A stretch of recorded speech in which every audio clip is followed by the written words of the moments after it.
Well, a lot of ground covered in this joint press conference. Let's start, though, with the most urgent threat, and that is, of course, North Korea. President Trump saying that they are behaving in a very dangerous manner and that there are going to be real consequences for that bad behavior. Now, the very first question that President Trump was asked is, are you willing and ready to launch military action against them?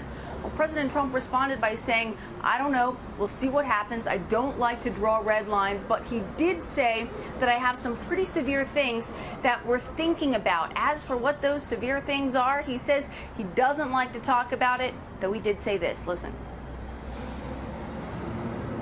We'll just take a look at what happens over the coming weeks and months with respect to North Korea. It's a shame that they're behaving this way, but they are behaving in a very, very dangerous manner, and something will have to be done about it. Now, the other big issue that came up at this press conference was, of course, Russia and the allegations of Russian meddling in the U.S. election. President Trump said definitively that he said, I think it was Russia that was behind this Russian meddling, this interference in the U.S. election. But he also said something that he said in the past, in that while he thinks it was Russia, he also says he thinks that it could be other countries as well. And at this press conference today, President Trump also took another big swipe at his predecessor, former President Barack Obama. Listen to this. Barack Obama, when he was president, found out about this, in terms of if it were Russia, found out about it in August. Now, the election was in November. That's a lot of time. He did nothing about it. Why did he do nothing about it?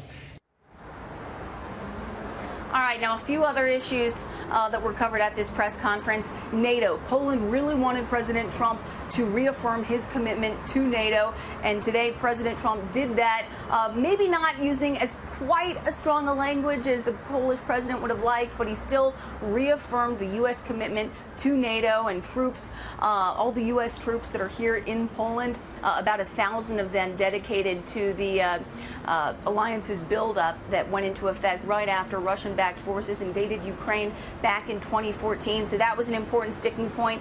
And then, of course, they also talked about trade. Poland just started buying U.S. LNG, or liquefied natural gas, and in perhaps the funniest moment of this whole press conference, Rob and Heather, President Trump said, maybe we'll get the price up a little bit.